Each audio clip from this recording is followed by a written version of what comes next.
Start. दोनों जगह।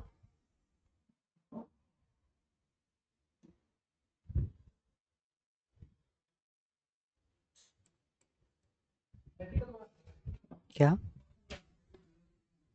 थोड़ा नीचे कीजिए। और नहीं नहीं, हाँ टीसी पॉली। हाँ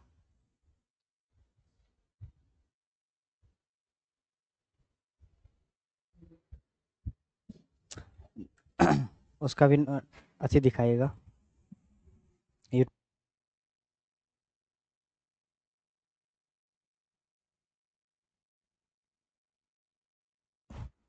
गुड इवनिंग बाबू। कैसे हैं आप लोग? ऋतिक, क्या हाल चाल? बस एक सेकंड रुकिएगा आप लोग। हाँ, आएगा। देखो, उसका डिमांडेड बढ़ रहा है ना। क्या? आएगा आएगा, वो भी होगा। चलिए तब तक हम लोग देखते हैं क्या क्या पढ़ लिए थे हम लोग। संवेग, आवेग, उसके बाद हम लोगों ने उस दोनों में जो रिलेशन है वो भी समझ लिए थे। और क्या पढ़े थे? और इम्पल्स यानी कि आवेग के बारे में। ठीक है। सर्च कीजिए यूट्यूब।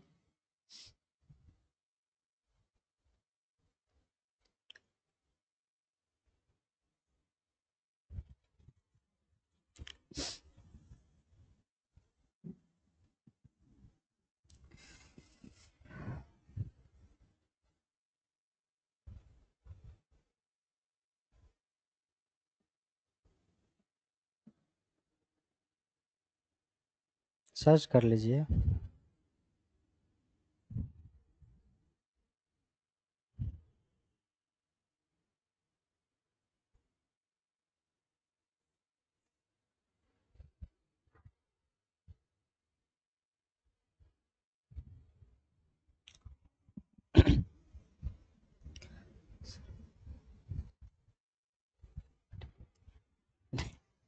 ठीक है, बढ़ते हैं। ठीक है, चलिए तो हम लोग शुरू करते हैं। तब तक क्या क्या पढ़े थे हम लोग? तो आवेग के बारे में ना, जैसे हम लोग क्या बोलते हैं, इम्पल्स। आवेग, आवेग यानी कि इम्पल्स। ठीक है, इसके बारे में हम लोग पढ़ लिए थे। आवेग क्या होता है? एक बहुत बड़ा बल ना, एक बहुत बड़ा बल बहुत कम समय के लिए किसी वस्तु पे लगता है, जो शॉर्ट टर्म के लिए किसी वस्तु पे लगता है, उसे हम लोग क्या बोलते हैं? आवेग कहते हैं, यानी कि इम्पल्स कहते हैं। ठीक है, इसका ऐसा मात्रा क्या होता है? इसका ऐसा मात्रा क्या होता है? तो केजी मीटर प्रति सेकेंड, या फिर न्यूटन, न्यूटन सेकेंड, या फिर क्या होता है? Newton second. इसका ऐसा मात्रक दो होता है, केजी मीटर प्रति सेकेंड या फिर न्यूटन सेकेंड होता है। ठीक है, उसके बाद हमने क्या पढ़ा इसके बारे में? तो क्या होता है कि जो आपका संवेग में परिवर्तन, याद रखिएगा क्या होता है? संवेग में परिवर्तन, संवेग में परिवर्तन, परिवर्तन जैसे कि P2 minus P1, P2 minus P1, यही ना। को क्या कहते हैं? को हम लोग क्या कहते हैं? आवेग कहते हैं। को हम लोग क्या कहते हैं? आवेग कहते हैं ना। तो ये भी होता है एक प्रकार का, ये भी फॉर्मूला है। मतलब फॉर्मूला नहीं, डेफिनेशन। दो प्रकार का डेफिनेशन हो सकता है। एक जो बहुत बड़ा बल बहुत कम समय के लिए लगता है,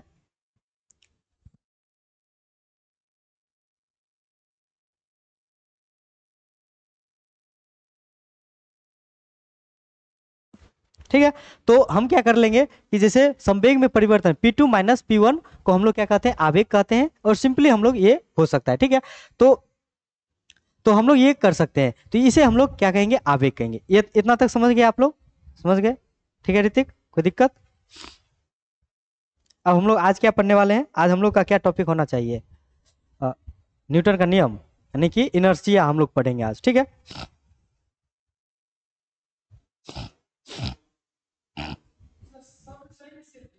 क्या? सेब गिरा तो था, सेब तो गिरेगा ही ना। चलिए, तो सेब नहीं गिरे। नहीं नहीं, गुड मॉर्निंग बाबू, देखो। ठीक है, चलिए तो शुरू करते हैं, एकदम समझते हैं। यहाँ तक आप लोग क्या कर लिए थे? पढ़ लिए थे। आज हम लोग क्या पढ़ने वाले हैं? तो न्यूटन का जो नियम है उससे पहले आपको देखिए, यहाँ तक धीरे धीरे हमने हर एक चीज जो छोटा छोटा जितने भी प्रकार के संवेग, आवेग, बल, ठीक है, ये जो छोटे छोटे चीज है वो हमने आपको पढ़ा दिया था, ठीक है। इसके अलावे आपको और कुछ नहीं होगा, ठीक है, और कुछ होगा तो हमारे लिए कुछ खास इंपॉर्टेंस भी नहीं रखेगा, ठीक है। आज हम लोगों का जो टॉपिक होने वाला है वो है आपका जड़त्व। वो क्या है आपका? जड़त्व। समझते हैं जड़त्व क्या होता है? जिसे हम लोग इनर्शिया कहते हैं। इनर्शिया सुने ना, रेस्ट ऑफ इनर्शिया, मोशन, ठीक है, मोशन इनर्शिया, ये हाँ न्यूटन का से बिल्कुल देखो टॉपिक इसका मस्त, न्यूटन का सेव। आज का हमारा जो छोटा सा पहले टॉपिक होगा जड़त्व के बारे में। जड़त्व यानी कि इनर्शिया, ठीक। और क्या ये क्या है? इनर्शिया, हाँ बिल्कुल न्यूटन का सेव। देखो टॉपिक गजब है। चलिए तो आज हम लोग क्या पढ़ेंगे? तो किसके बारे में? जड़त्व यानी कि इनर्शिया के बारे में। ये इनर्शिया क्या होता है सबसे पहले इसके बारे में समझेंगे, ठीक है, इसके बारे में समझेंगे। और ये किसने दिया था, कब आया था, इस सब के बारे में हम लोग क्या करने वाले हैं? पढ़ने वाले हैं, ठीक है।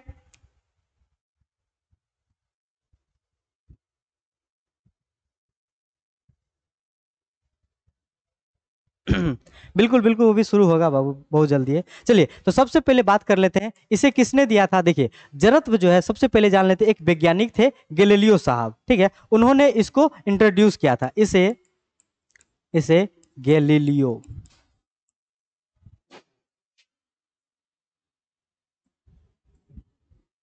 गैलीलियो, गैलीलियो समझते हैं? गैलीलियो एक साइंटिस्ट का नाम है।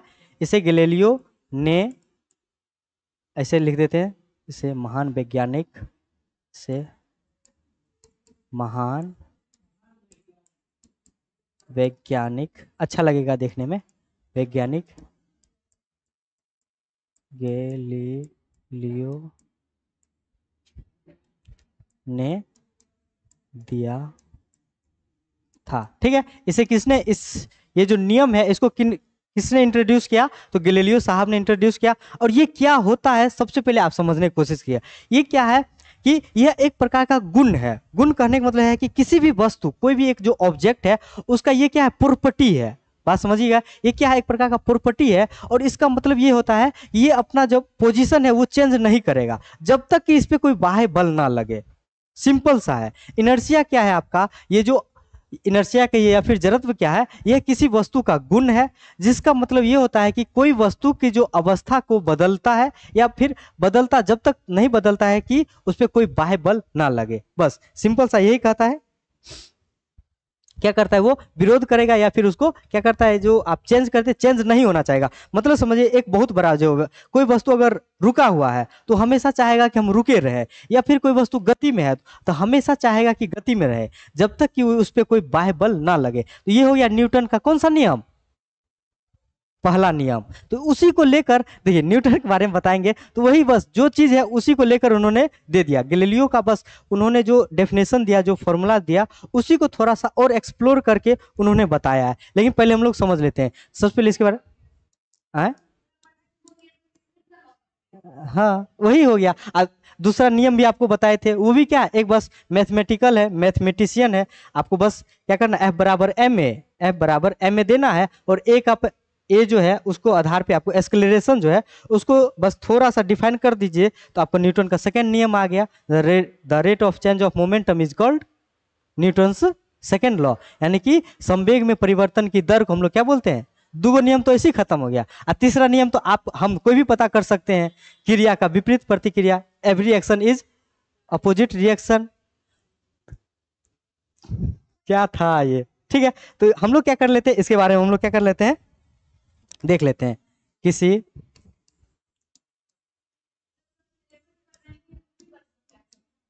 किसी वस्तु का वह गुण, वह गुण, किसी वस्तु का वह गुण जो अपने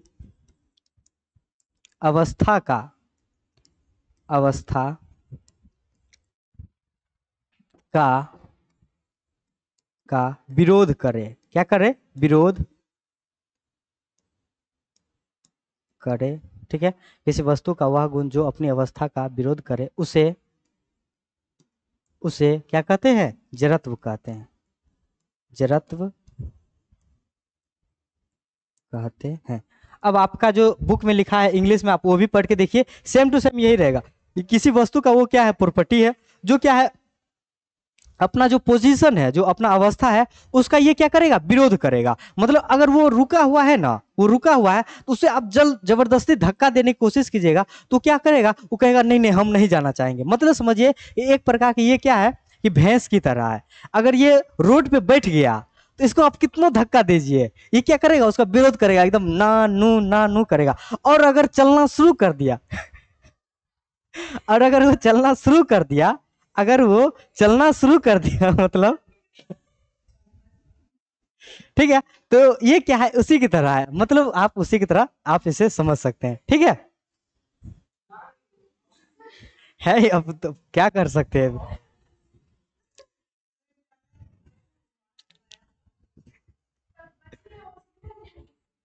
कल का क्या, बताओ यार। नहीं नहीं आराम से चलो, ठीक है। वो है उधर, इधर का कुछ है, परेशान कर सकता है, ठीक है। तो ये चीज आप समझ सकते हैं, एक प्रकार का वही है। आप जड़त्व कैसे समझ सकते हैं, इसी के आधार पे कि किसी वस्तु का एक प्रकार का गुण है, जो अपना अवस्था, जो अपना पोजीशन है, उसको क्या कर सकता है, उसका विरोध करेगा। मतलब क्या करेगा, उसको विरोध करेगा, ठीक है। आपके बुक में भी उसी प्रकार से लिखा होगा, और आप इसे एग्जाम्पल के रूप में ऐसे समझ सकते हैं, भैंस की तरह, ठीक है। बस सिंपली अगर वो बैठ गया तो उसे आप कितना धक्का दीजिए, वो हमेशा क्या रहेगा, रेस्ट में रहना चाहिए, हम नहीं जाएंगे। या फिर आप उसको नदी में डाल दीजिए, जब वो भैंस जो है नदी में चला जाएगा तो उसको वहां से भी निकालना बहुत मुश्किल होता है, तो वहीं वो रहना चाहेगा, हमको यहाँ से नहीं जाना है। लेकिन उसको कितना एकदम अथी कर करके निकल, और जब देखते होंगे निकलता होगा तो कितना स्पीड में निकलता है। खैर कभी तो देखे होंगे कल। हाँ, जरत का एग्जाम्पल भैंस, ठीक है। तो ये क्या है, देखो सैड बॉय क्या बोला, जरत का एग्जाम्पल भैंस, ठीक है। तो भैंस तो हो ही सकता है, तो ये आप क्या कर सकते हैं, लिख सकते हैं, ठीक है। अब आगे समझिए कि जड़त्व जो है किस पे डिपेंड करता है। ये यहाँ पे ये क्वेश्चन पूछ सकता है कि जड़त्व जो है, जड़त्व जड़त्व द्रव्यमान, द्रव्यमान जैसे हम लोग क्या बोलते हैं, मास, तथा तथा तथा त्रिज्या पर निर्भर करता है। त्रिज्या यानी कि रेडियस, आर पर निर्भर करता है, निर्भर करता है, ठीक है। अब कैसे सर, कैसे आप इसको एग्जाम्पल से आप समझ सकते हैं। थोड़ा सा हम लोग फिजिकल आके फिजिक्स में समझने की कोशिश करते हैं। जड़त्व हम क्या बोले, जड़त्व किस पे निर्भर करता है, तो द्रव्यमान यानी कि मास पे और त्रिज्या पर निर्भर करता है। मतलब आप समझिए, आप जो है पृथ्वी से बाहर देखते होंगे, बहुत सारे सौरल प्लेट है, जो बहुत सारे ऐसे हैं, जैसे आप देखें बृहस्पति हो गया, बुध हो गया, ठीक है। बहुत सारे ऐसे, जो हमारा पृथ्वी हो गया, ठीक है। तो बहुत सारे ऐसे क्या है, प्लानिट है, प्लानिट आप देखे होंगे। तो सबसे बड़ा प्लानिट कौन सा है, जुपिटर, जिसे हम लोग बृहस्पति बोलते हैं। तो उसका देखते होंगे द्रव्यमान बहुत ज्यादा है, बहुत ज्यादा द्रव्यमान है। तो जब बहुत ज्यादा द्रव्यमान है तो आराम आराम से घूमता है, घूमता है। और उसका जो त्रिज्या भी क्या है, बहुत बड़ा है। और तो ये क्या आराम आराम से घूमता है, ठीक है। तो उसका मतलब क्या, आराम आराम से घूमना हमेशा चाहेगा, जब तक कि उस पर कोई बाह्य बल नहीं लगेगा। उसी के आधार पे आप एक ले लीजिए बुध, जिसे आप लोग क्या कह सकते हैं, मार्स ले लीजिए, ठीक है। मार्स यानी कि मंगल ग्रह ले लीजिए। तो ये क्या है, जुपिटर से छोटा है, वो उससे क्या है, छोटा है। तो ये क्या रहेगा, उससे ज्यादा गति करता है, ठीक है। आप ये भी एग्जांपल ले सकते हैं, या फिर आप एक दूसरा एग्जांपल ले लीजिए। क्या, तो एक बहुत बड़ा बॉल है, ठीक है। एक बहुत बड़ा बॉल करने का मतलब हो गया कि ऑब्जेक्ट के रूप में आप फुटबॉल ले लीजिए, ठीक है। हो गया, ठीक है, पांडा ग्रुप, ठीक है। तो एक बहुत बड़ा बॉल ले लीजिए, जैसे कि फुटबॉल, एक बहुत बड़ा बॉल ले लीजिए, क्या, फुटबॉल ले लीजिए, ठीक है। तो फुटबॉल क्या है, उसका त्रिज्या बड़ा है, और एक छोटा सा गेंद, जो आप छोटा सा गेंद यूज करते हैं, वो हो गया, ठीक है। उस दोनों में देखिए, दोनों का त्रिज्या अलग अलग है, त्रिज्या यानी कि रेडियस, दोनों का क्या अलग अलग है। तो आपको दोनों में पकड़ने में, उसको यूज करने में, चलाने में, तो क्या होगा, उसके ज्यादा आपको क्या करना होता होगा, ज्यादा मेहनत करना होता होगा, ठीक है। तो आप ये भी क्या कर सकते हैं, समझ सकते हैं। इतना पे आप तब तक सोचिए, तब तक हम एक बार पानी पी लेते हैं। एक सेकंड रुकिएगा, आप लोग लिख लिए यहाँ तक क्या।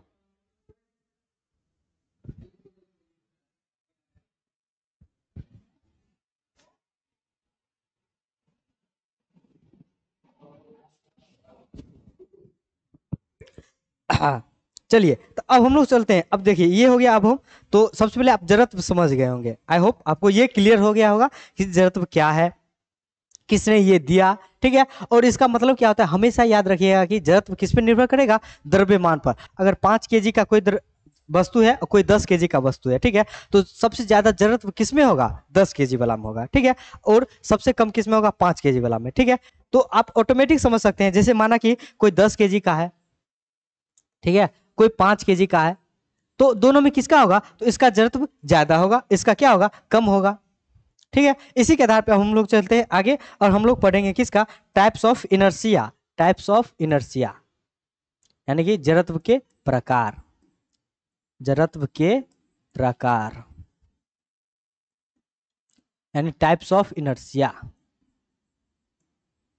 टाइप्स ऑफ क्या, इनर्शिया। तो ये 2 प्रकार का होता है सिंपली। ये कितने प्रकार के, तो 2 प्रकार। हाँ, इनर्शिया ऑफ क्या, रेस्ट। सबसे पहला क्या है आपका, विराम का जड़त्व। जड़त्व जिसे हम लोग बोलते हैं inertia of rest, inertia of rest, ठीक है।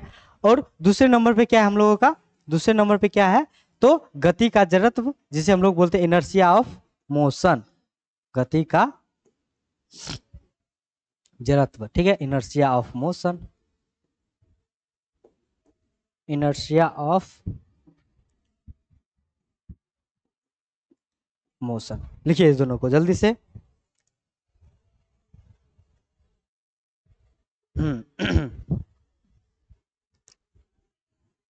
ठीक है, क्या हुआ,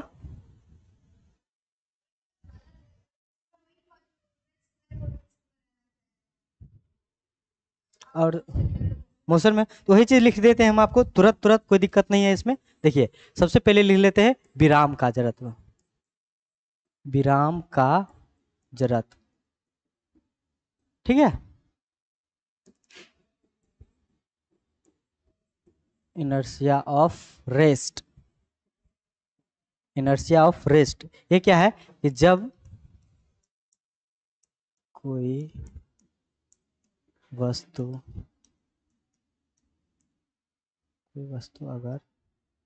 कोई वस्तु अगर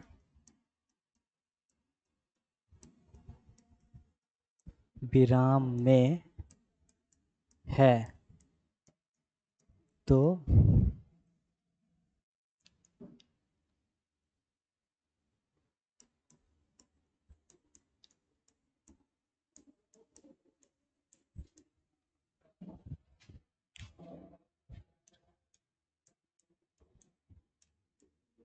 जब तक कि उस पर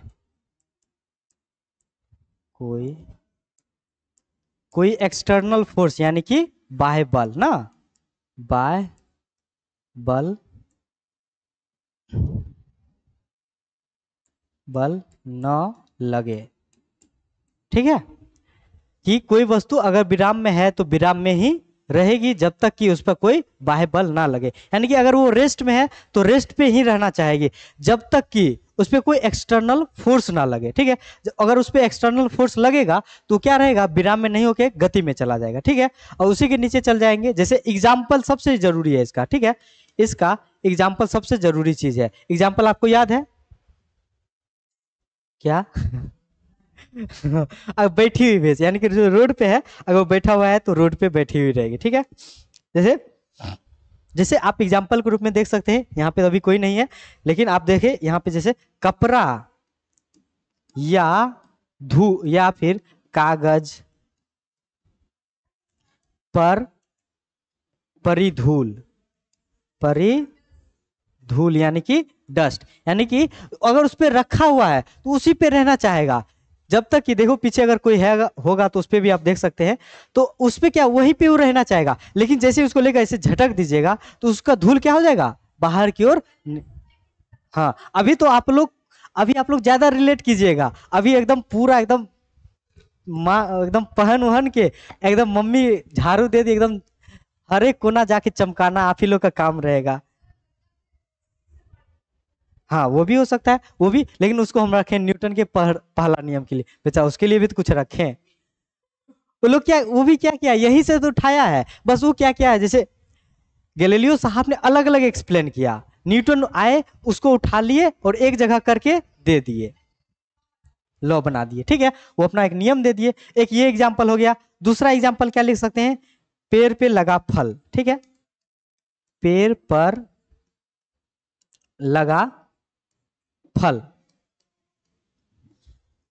ठीक है, पेड़ पे लगा हुआ क्या, फल। आप ये भी देख सकते हैं, अभी आम लगा, अभी तो आम का सीजन नहीं है, लीची का सीजन नहीं है, लेकिन आप देखते होंगे अगर लगा हुआ है, अगर लड़का को दिख गया कि वहां पे लगा हुआ है, तो जैसे ऊपर चढ़ेगा और एकदम उसको अधिक गिरा देगा, या फिर नीचे से एकदम डंडा लेके उसको मारेगा। तो क्या बेचारा वो रेस्ट आराम से रहना चाहता है, लेकिन लड़का के अंदर तो देखो उसको खाने का, वो क्या करता है, नीचे से एक्सटर्नल फोर्स लगाता है, क्या करता है, नीचे से एक्सटर्नल फोर्स लगा के उसको क्या कर देता है, उसको गिरा देता है, ठीक है। तो ये क्या होता है, पेड़ पे लगा फल, ये भी इसका क्या हो सकता है, एग्जाम्पल हो सकता है, ठीक है, पेड़ पे, ठीक है, ये हो गया आपका, ये भी हो गया। चलिए आगे चलते हैं। बिल्कुल सही, अच्छा एग्जाम्पल दिए, रुकी हुई गाड़ी, ठीक है, रुकी हुई गाड़ी, रुकी हुई गाड़ी, ठीक है, रुकी हुई गाड़ी भी आप कह सकते हैं, ठीक है, ठीक है, कोई दिक्कत, समझ में आ गया।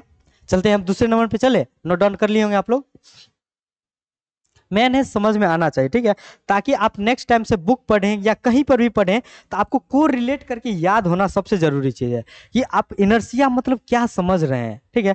हम इनर्शिया मतलब ये नहीं आपसे पूछना चाह रहे हैं कि कपड़ा या कागज पे पड़ा हुआ जो डस्ट है वो आप समझे, आप ऐसा कि आप तुरंत उससे रिलेट कर पाएंगे, अच्छा एग्जाम्पल मतलब इसका मतलब ये होता है, और हम इसका मतलब आपको एक्सप्लेन कर पाए, ठीक है। अब ये जो लाइन है ये हमें कभी भी नहीं याद रहेगा, किसी को नहीं याद रहेगा, लेकिन अगर आप इसको अच्छे से समझ रहे हैं कि कोई एक वस्तु है जो हमेशा रुका हुआ रहना चाहेगा, लेकिन अगर उस पर हम बाह्य बल लगा दें तो उस पर नहीं रहेगा, तो ये हो जाता है आपका विराम का, ठीक है। उसी के नीचे चलते हम लोग गति का, चले, लिखो लिखो लिखो जल्दी लिखो।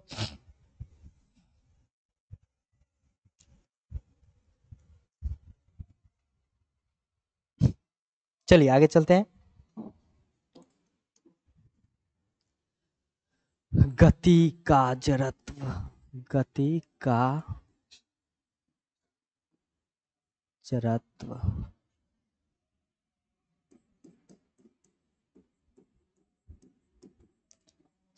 Of motion, inertia of motion,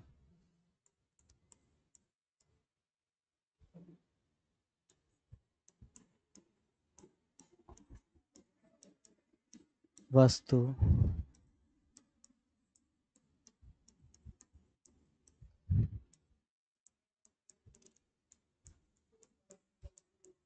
सदा गतिमान रहना चाहेगी,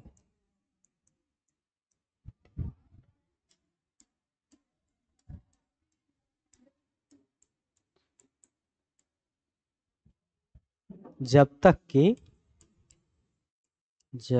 तक कि कोई बाह्य बल ना लगे, बाह्य बल न आरोपित हो, ठीक है, कोई दिक्कत। बस यदि कोई वस्तु गति में है तो हमेशा क्या चाहेगा कि गतिमान ही रहे, लेकिन जब तक कि उसमें कोई बाह्य बल ना लगे, मतलब ये समझिए, ये एक तरह समझिए कि जैसे आप गाड़ी से या फिर किसी चीज से जा रहे हैं, और जैसे आपने उसमें ब्रेक अप्लाई किया तो उसमें जैसे आप बाह्य बल लगाए तो वो क्या हो गया, धीरे धीरे अपना विराम की ओर बढ़ना शुरू कर जाएगा। तो वही चीज है, यदि कोई वस्तु गति में है तो सदा क्या रहेगा, गति में, यानी कि मोशन में ही रहेगा, जब तक कि उस पर कोई बाह्य बल न आरोपित या फिर एक्सटर्नल फोर्स नहीं लगे, ठीक है। तो ये भी हो सकता है आप, तो अब इसका एग्जाम्पल क्या होगा, हम्म, क्या चीज, अब फिर उसको निकाल लेंगे तो स्थिर हो जाएगा। और कुछ ऐसा जो आप लोग देखते होंगे अगल बगल में, जैसे एक गाड़ी के लिए भी बोले, जैसे आप रोक दिए, ब्रेक अप्लाई कर दिए, हाँ। ये भी सही है, अच्छा है। हाँ। और कोई वस्तु अगर गति में है उसको आप रोक सकते हैं। अरे जैसे आप नहीं हो रहा है तो कुछ भी सोचो, कुछ भी ऐसा जो सोच नहीं सकते, जैसे कोई बच्चा अचानक स्पीड में जा रहा है, उसको ऐसे करके रोक दो, बाल पकड़ो, छटपटा जाएगा लेकिन रुक जाएगा। तो ये भी क्या है, बेचारा क्या गति में है लेकिन उसको आप रोक सकते हैं। तो कुछ भी ऐसा एग्जाम्पल ले सकते हैं, रुकी हुई गाड़ी, तो ये तो हो गया ना।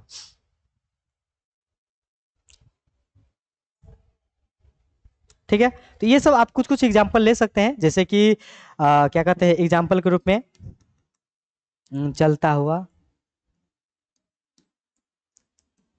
चलता हुआ गाड़ी पर ब्रेक लगाना।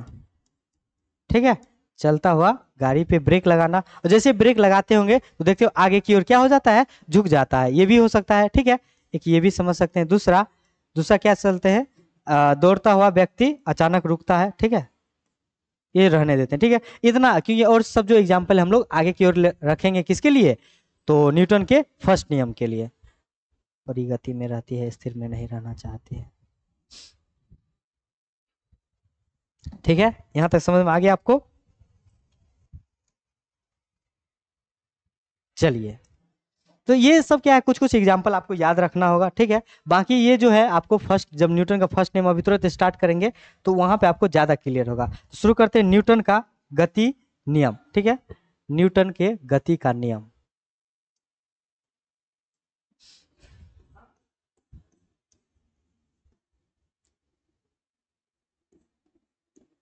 अरे मेरा न्यूटन गलती लिख रहा है, न्यूटन के गति का नियम, ऐसा करते नहीं, ये हटा देते हैं। ठीक है, गति का नियम, गति का नियम। ठीक है, गति का नियम, अब सिंपल सा है गति का नियम, फॉर्मूला नहीं, नहीं इसमें कोई फॉर्मूला वॉर्मूला नहीं है। ठीक है, बस सिंपल सा है, इसको समझ के रखना होगा आपको। गति का नियम, हाँ, लॉ ऑफ मोशन। ठीक है, जो हम लोगों का सबसे शुरू में पढ़ते हुए आ रहे थे। ठीक है, क्या, तो law of motion, law of motion. ठीक है, लॉ ऑफ मोशन। ठीक है, कोई दिक्कत नहीं।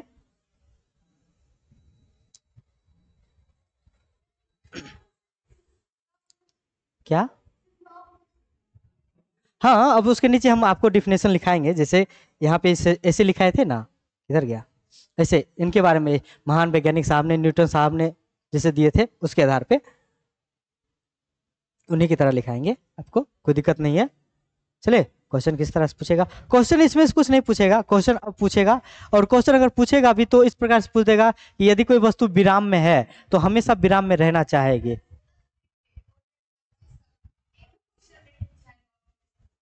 कभी नहीं पूछा है।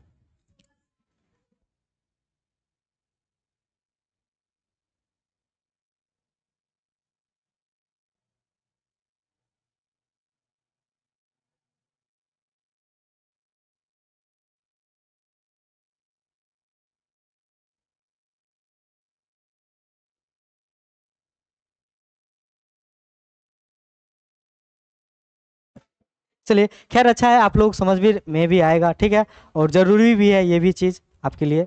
चलिए, तो शुरू करते हैं, आगे चलते हैं सेट बॉय, और हम लोग शुरू करते हैं गति का नियम यानी कि लॉ ऑफ मोशन के बारे में। ठीक है, सबसे पहले क्या हुआ था, सेब उब तो गिरा ही था। ठीक है, जो बात है सो है, लेकिन क्या हुआ था, ये जो लॉ ऑफ मोशन है ये 1687 ईस्वी के आसपास न्यूटन ने सब सब पूरा एक्सपेरिमेंट करके 1687 ईस्वी में एक एक बुक लिखा, जिसको नाम दिया प्रिंसिपिया। जिस बुक का क्या नाम दिया, प्रिंसिपिया। और उस बुक में उन्होंने मेंशन किया कि हम न्यूटन जो लॉ है, 3 नियम को हम दे रहे हैं। क्या नाम दे रहे हैं, तो न्यूटन का पहला नियम, दूसरा नियम और तीसरा, यानी कि थर्ड लॉ ऑफ मोशन दे रहे हैं। तो सबसे पहले क्या हुआ कि सन 1687 में, क्या बोल रहे हैं, सन 1687 ईस्वी में ईस्वी में न्यूटन ने अपनी एक पुस्तक का नाम था, जिसका क्या नाम था? प्रिंसिपिया। क्या नाम था? प्रिंसिपिया। एक बुक का नाम है, ठीक है। ये क्या है? एक प्रकार का बुक का नाम है, जिसमें उन्होंने क्या किया? मेंशन किया। कब किया था? 1687 में न्यूटन ने प्रिंसिपिया नामक अपनी एक पुस्तक प्रिंसिपिया में गति के 3 नियम को दर्शाया था, ठीक है। मतलब बताया था, दर्शाया था। कहाँ पे? 3। और वही बात है, ठीक है, जो उस प्रकार से कहानी एक तरह से कह सकते हैं।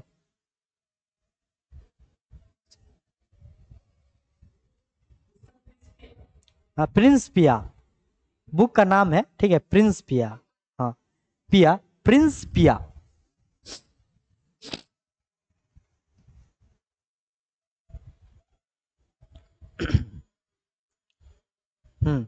ठीक है, प्रिंसिपिया। अब यहाँ के आधार पे अब हम लोग शुरू करते हैं। सबसे पहला क्या? न्यूटन का पहला नियम, ठीक है, न्यूटन का पहला नियम।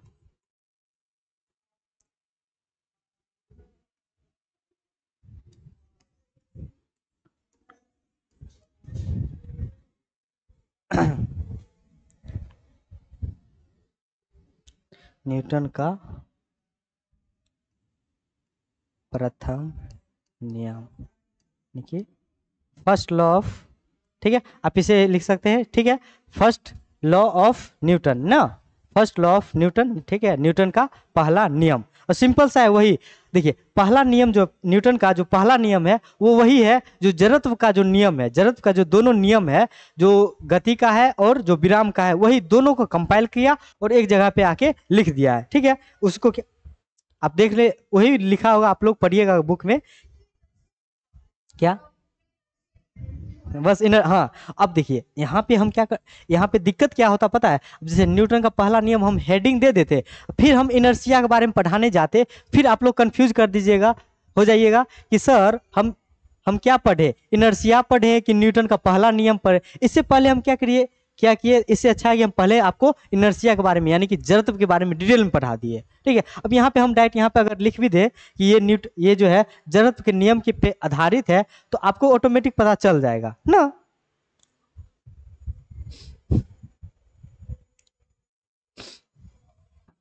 ठीक है, तो लिखिए यहाँ पर, इसे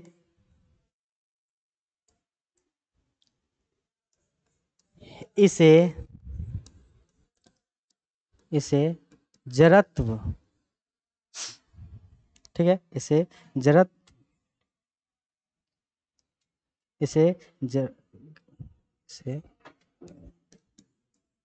गैलीलियो या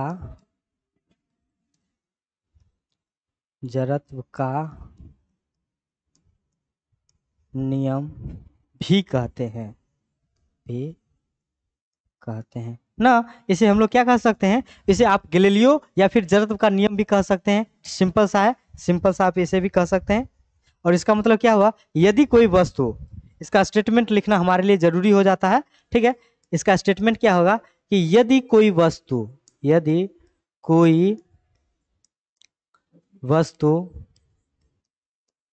विराम में है, ठीक है, यदि कोई वस्तु विराम में है क्या था, ठीक है,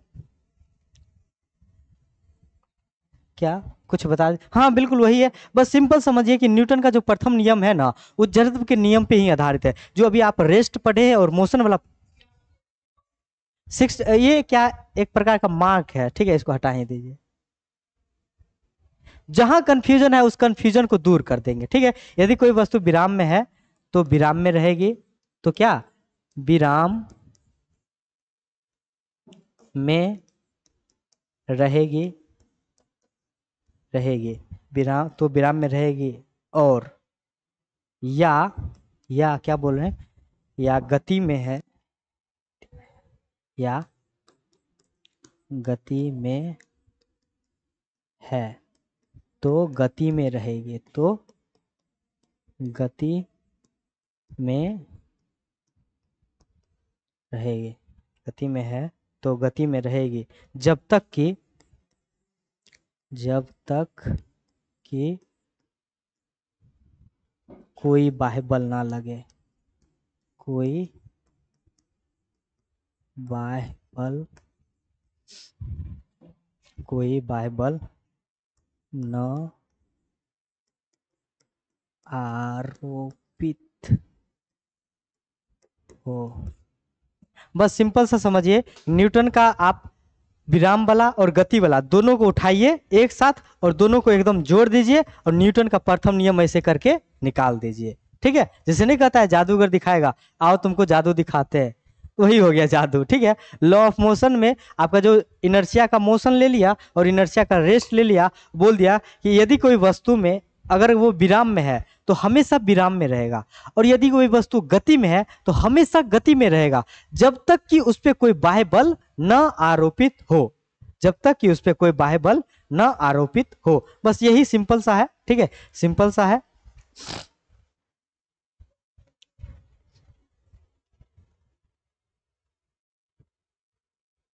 ठीक है, चलिए तो इसके अलावा आप आगे चलते हैं।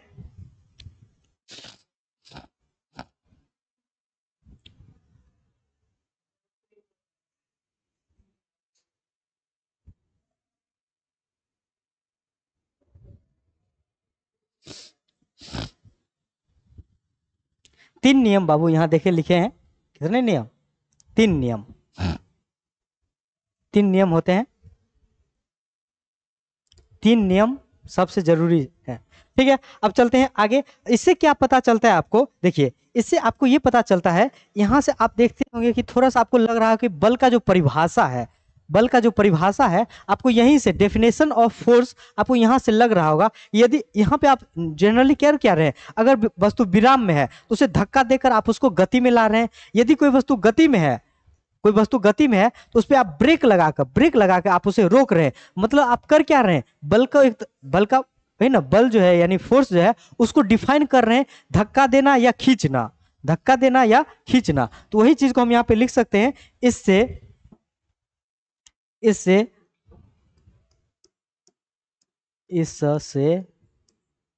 बल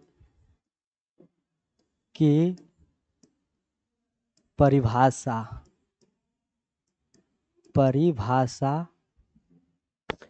प्राप्त होता है। एक तो आपको नियम से सवाल पूछ सकता है कि वो नियम क्या है, उससे आपको सवाल पूछ ही दे सकता है। और दूसरा ये पूछ देगा आपसे कि बताइए न्यूटन के किस नियम से हमें बल का परिभाषा, जो डेफिनेशन है फोर्स का, वो प्राप्त होता है। तो न्यूटन का कौन सा नियम? First law. ठीक है, फर्स्ट नियम से हमें बल का परिभाषा प्राप्त होता है। हाँ हाँ, तीन नियम वही है। दूसरा आपका अथी है, वो क्या कहते हैं, व्यंजन के या फॉर्मूला आया समझ में? हाँ बिल्कुल, तीन है, तीनों उसी का है, तीनों उन्हीं का है। ठीक है, अब इसका एग्जाम्पल आप लोग बताइए एक दो।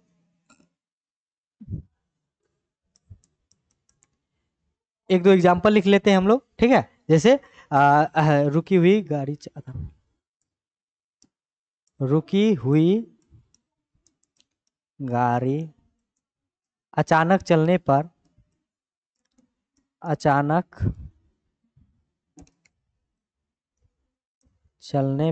पीछे की ओर झुकना ना, पीछे की ओर झुक, हाँ उसमें नहीं दिया है क्या? तो नहीं, सेकेंड में आपका फॉर्मूला होगा।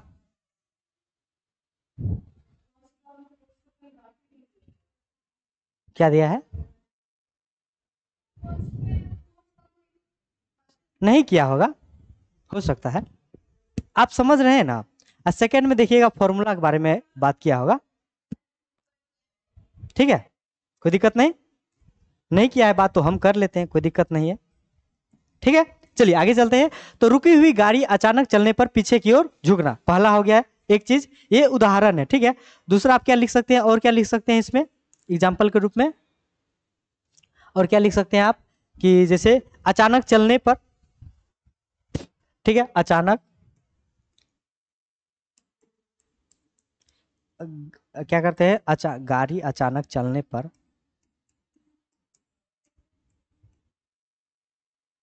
नहीं नहीं, चलती गाड़ी अचानक रुकने पर, ऐसे ना, चलती गाड़ी अचानक अचानक रुकने पर आगे की ओर झुकना ना, आगे की ओर झुकना, मतलब सिंपल सा क्या कहना चाह रहे हैं कि अगर गाड़ी जो है, जो वैन है, जो भी चीज है, वो अगर रुका हुआ है, ठीक है, और अचानक से चला तो आप पीछे की ओर चले जाइएगा। ठीक है, और अगर अचानक आप खूब स्पीड में जा रहे हैं, ठीक है, और अचानक से ब्रेक अप्लाई करेगा तो आप आगे की ओर झुक जाइएगा। तो यही है न्यूटन का पहला नियम के आधार पे यही कहना चाह रहा है। न्यूटन चाचा का से मिल जाए, नहीं नहीं नहीं भाग पाओगे, तब तक नियम दे चुके रहेंगे आपको। चलिए अब आगे चलते हैं, न्यूटन का अब दूसरा नियम। ठीक है, पहला हो गया हम लोगों का, ठीक है, ये हो गया आपका, हैशटैग नहीं देकर आपको यहाँ पे दे देते हैं पहला।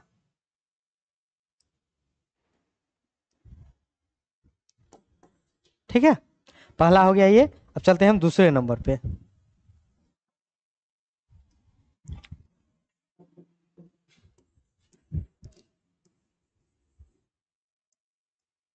न्यूटन का द्वितीय यानी कि सेकेंड लॉ।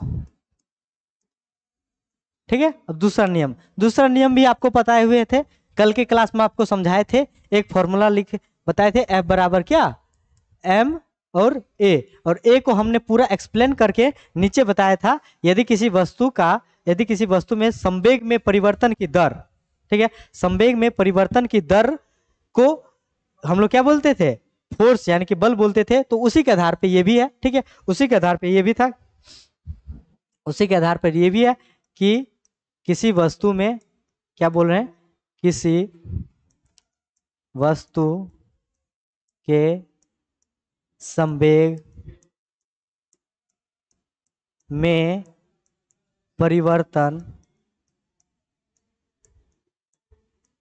की दर को, की दर दर दर किसी वस्तु के संवेग में परिवर्तन की दर उसके बल के क्या होगा, समानुपाती, यानी कि डायरेक्टली प्रोपोर्शनल होगा ना, परिवर्तन की दर उसके बल के समानुपाती होता है, समानुपाती होता है।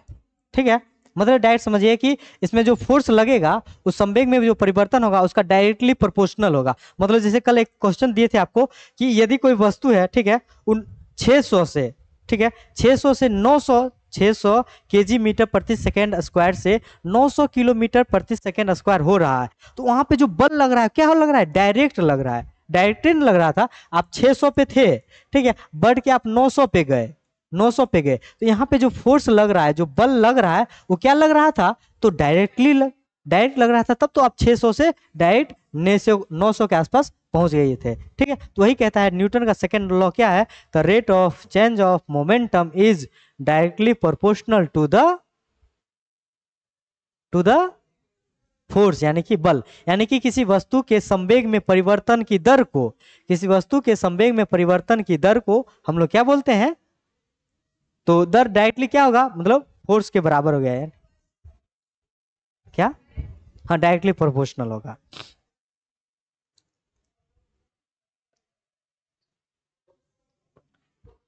या फिर आप इसको इससे भी लिख सकते हैं, ठीक है, ठीक है, किसी वस्तु पर लगाया गया लगाया गया बल बल बल उसके द्रव्यमान m तथा m त्वरण यानी कि एक्सेलरेशन त्वरण यानी कि a के समानुपाती होगा।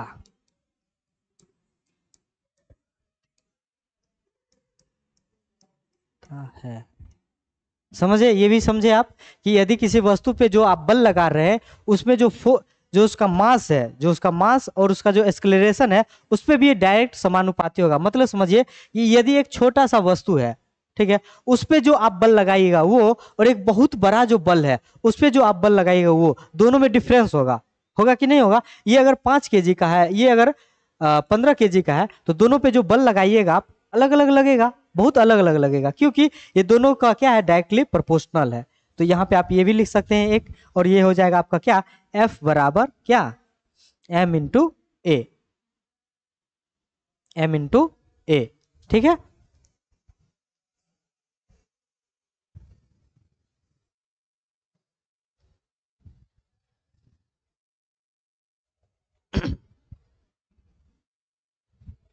चलिए, तो अब इसका एग्जाम्पल क्या क्या हो सकता है, एग्जाम्पल आप लोग बताइए,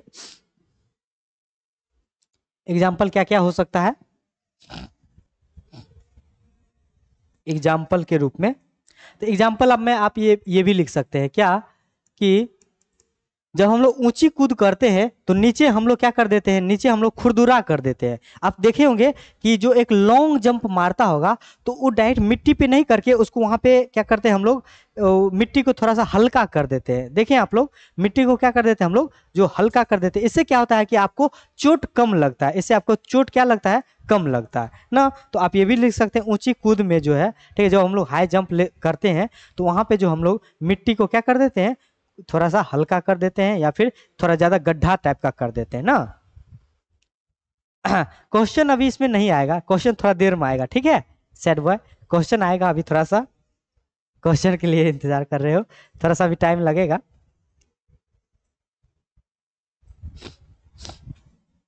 तो वही लिखते थे हम लोग कि ऊंची कूद, ऊंची कूद में, ऊंची कूद में जमीन को खोदकर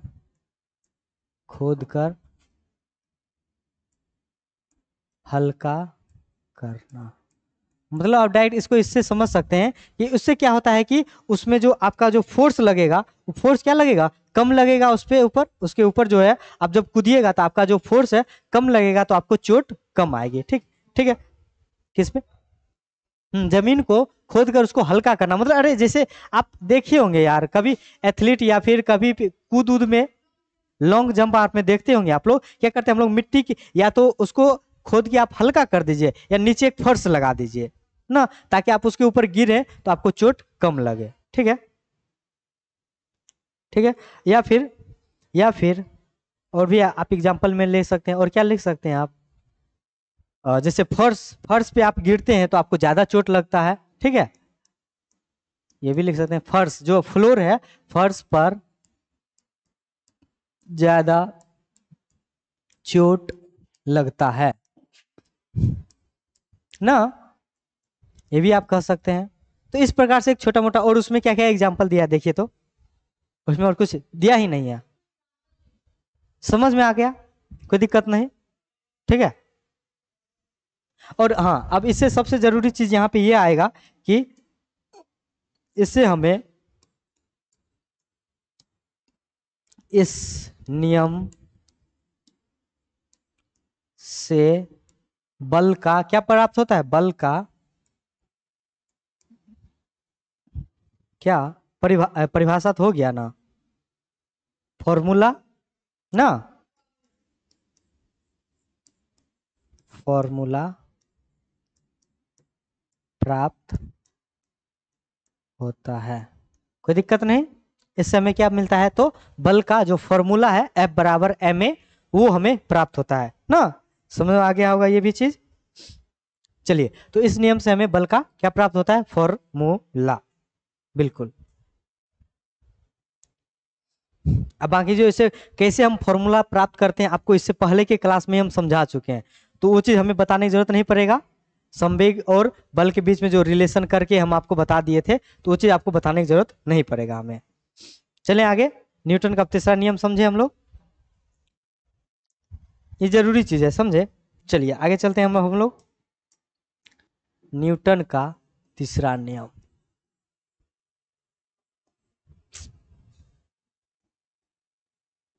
न्यूटन का तृतीय नियम, ठीक है। न्यूटन का कौन सा, तो तृतीय नियम। अब ये क्या है, न्यूटन का तीसरा नियम क्या है, एकदम सिंपल सा है कि यदि किसी वस्तु में जो every action is opposite reaction ना, every action is opposite reaction, या फिर आप इसे क्या कह सकते हैं, आप यह क्या कह सकते हैं कि प्रत्येक क्रिया के एक समान विपरीत प्रतिक्रिया, प्रत्येक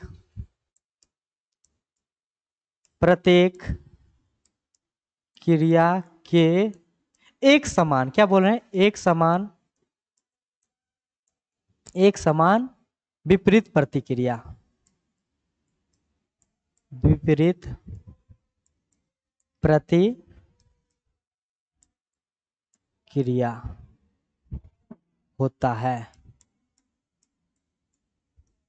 क्या होता है, प्रतिक्रिया के एक समान एवं विपरीत विपरीत प्रतिक्रिया होता है। ठीक है, तो ये हो गया। और इसका जो डायरेक्ट सिंपल सा क्या है, अगर कोई फोर्स लग रहा है, ये जो फोर्स लग रहा है वो क्या होगा, नेगेटिव होगा। यानी कि नेगेटिव नहीं करने का मतलब हो गया कि ये अगर आप एक डायरेक्शन में लगा रहे हैं तो उधर से भी एक दूसरा डायरेक्शन से आपका फोर्स लगाएगा। सिंपल सा लॉजिक ये भी समझिए कि अगर ऐसा नहीं होगा तो बहुत कुछ ऐसे चीज हैं जो बहुत गड़बड़ हो जाएगा। मतलब कहने का मतलब समझिए, जैसे आपके शरीर के खुद अंदर में आपके ऊपर से बाहर से जितना बल लग रहा है, अंदर से ही उतना भी बल लगा रहा है। अगर नहीं लगाएगा तो आपके अंदर का जो ब्लड है वो बाहर आ जाएगा। कैसे, आप मतलब समझने की कोशिश कीजिएगा कि इसका मतलब हम क्या बोलना चाह रहे हैं। ये पृथ्वी का समझिए वायुमंडल है, ठीक है। पृथ्वी का ये क्या है, मतलब कि जितने भी मंडल समझते हैं ना, ठीक है, परत जिसे बोलते हैं, क्षोभ, मतलब इस प्रकार से 4-5 है मंडल है, ठीक है। और यहां तक का एक पहाड़ है, ठीक है। आप करने गए, ट्रैकिंग करने जा रहे हैं, ठीक है। तो मतलब समझिए, अगर अभी आप यहां पे हैं, तो आपके ऊपर कितना वायुमंडल का फोर्स लग रहा है। आपका शरीर इस ये जो मंडल है, जो वायुमंडल है, इसके अनुसार आपका शरीर एकदम से सिक्योर है कि मालिक कहीं नहीं जाएगा, मालिक तो यहीं पे रहेगा। आपका शरीर इस प्रकार से है। लेकिन आप गए, चल गए कहाँ, ट्रैकिंग करने पहाड़ पे, आप आ गए यहाँ पे, ठीक है, आप चलाए यहाँ पर, तो आपके ऊपर का जो बल है, आपके ऊपर जो फोर्स लग रहा है, आपके ऊपर जो फोर्स लग रहा है, इतना तो हट गया, इतना हट गया। तो इसलिए आप देखते होंगे जो पर्वत पे, पहाड़ पे जाता है लोग, जो लोग जाते हैं, उनके नाक से, आंख से, या फिर कहीं कहीं से ब्लड आने लगता है। जो नाजुक पार्ट है वहां से क्या आने लगता है, ब्लड आने लगता है। क्यों आने लगता है, क्योंकि यहाँ पे आप थे तो अंदर का जो बॉडी है उसको पता था कि मालिक को एकदम ऐसी ही रहने का आदत है। लेकिन आप चल के कहाँ चल गए, पहाड़ पे चढ़ गए, तो अंदर से फोर्स तो वो तो उतना ही लगा रहा है। उसको तो नहीं पता कि मालिक कहाँ गया, अंदर को पता है नहीं, किसी को नहीं पता। आपको बस मन को पता है कि आप यहाँ गए। अब जैसे आप ऊपर चले गए तो फोर्स जो लग रहा है वो तो उतना ही अंदर से लगा रहा है, तो वही जो अंदर से ज्यादा फोर्स लगाता है तो उसी के थ्रू आंख से, नाक से, या फिर कहीं कहीं से ब्लड आ जाता है। क्यों आता है, पता चल गया। यही है, प्रत्येक क्रिया के एक समान एवं विपरीत प्रतिक्रिया होता है, ठीक है। और ये भी पता चल गया होगा आपको,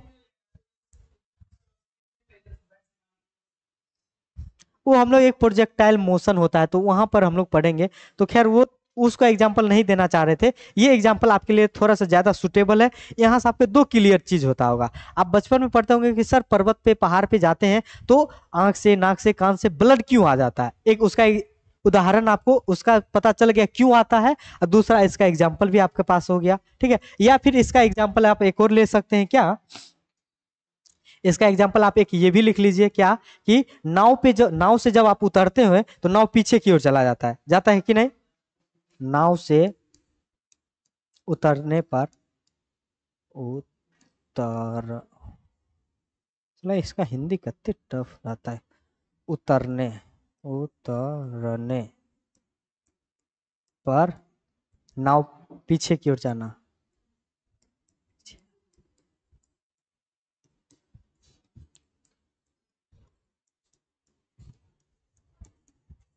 जाना। ठीक है, ये समझ में आ गया आपको। नाव से उतरने पर नाव पीछे की ओर चला जाता है, आप आगे बढ़ते नाव पीछे की ओर चला जाता है। ठीक है, दूसरा आप एक और एग्जांपल लिख सकते हैं, बंदूक से चलाने, बंदूक से गोली निकलने पर, गोली निकलने पर, बंदूक से गोली निकलने पर पीछे, बंदूक पीछे चला जाना, हाँ पीछे चलना। ठीक है, बंदूक कहाँ चला जाता है तो पीछे चला जाता है। ये हो गया आपका। अब इसका मतलब एक और चीज आप समझ सकते हैं क्या, इससे आपको पता क्या चलता है आपको, इससे आपको बल का जो प्रकृति है, प्रकृति मतलब उसका नेचर, ठीक वो क्या होता है। ठीक है, इससे आपको यही पता चल रहा है कि अभी अगर बल आप सामने की ओर लगा रहे हैं और सामने से एक और लगा रहा है, तो आपको क्या इससे पता क्या चल रहा है उसका नेचर क्या है, यानी कि सामने पॉजिटिव है या फिर अपोजिट है, ये क्या हो सकता है। ठीक है, इस नियम, हाँ बिल्कुल लगा रहा है। ठीक है, बस ये समझ लीजिए आप ऐसे धक्का दे रहे हैं, वो भी उतना ही फोर्स से दे रहा है, लेकिन अगर आप जिस समय अगर आप पूरी तरह से एकदम हो गए पावरफुल, आप ज्यादा धक्का दीजिएगा तो पूरा चला जाएगा, पूरा चल जाएगा। लेकिन अगर जब तक नहीं जा रहा है तब तक आपका अपोजिट रिएक्शन लगते रहा है। इस नियम से बल का प्रकृति पता चलता है, क्या प्रकृति पता चलता है। कोई दिक्कत, कोई दिक्कत नहीं, नहीं ना, चलिए तब तो बहुत बढ़िया है, नहीं समझ नहीं दिक्कत है तब तो। यहाँ तक तो एकदम क्लियर हुआ होगा, न्यूटन का तृतीय नियम के अनुसार ये पूरा एकदम एकदम डिटेल में समझ में आ गया होगा, कहीं पे कोई क्वेश्चन भी नहीं हुआ होगा और कोई डाउट नहीं। इससे क्वेश्चंस कुछ खास नहीं पूछे जाते हैं, ना ही न्यूमेरिकल यहाँ। हाँ, और हाँ बस हो गया, तो इतना तक हम लोग समझ गए होंगे। मिलते हैं हम नेक्स्ट टॉपिक में, फिर हम लोग पढ़ेंगे क्या लिफ्ट के बारे में। आगे क्या उसमें क्या दिया है टॉपिक,